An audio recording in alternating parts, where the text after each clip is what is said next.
My name is Sumant Sinha.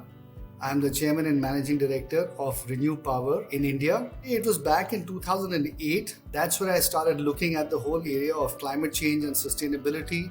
And I was actually quite horrified to find that the world was actually on a very negative path in terms of efforts on combating climate change. Our company, Renew Power, essentially sets up, owns, and operates wind farms and solar farms all across India. We are currently India's largest renewable energy company, and we produce almost 1% of India's total electricity production and help mitigate almost 0.5% of India's potential carbon emissions. Our company deals fundamentally with SDG 7. We do this by providing clean energy solutions, either in the form of wind energy or solar energy, to replace existing fossil fuels based power. If you look at the whole issue of carbon emissions through energy consumption, a quarter of energy consumption comes from the electricity sector, a quarter comes from consumption from industrial entities, which are mostly corporations.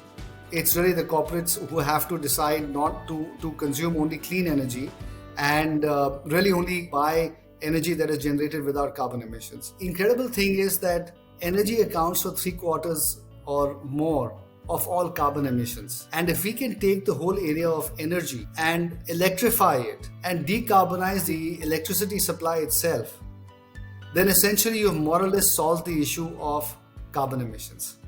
And therefore you've more or less solved the issue of climate change. My hope is that with green hydrogen coming in, that will allow a lot of corporates, airlines, shipping companies to shift again to clean sources of generation through hydrogen from clean sources. So I would say that corporations have a very, very significant role to play, even if you leave out the power sector. And so what keeps me excited really is this opportunity to decarbonize electrification and to electrify the energy sector. And the opportunity is immense and the impact is immense as well. And I think what we've done so far is only barely scratched the surface, and that really is extremely, extremely exciting.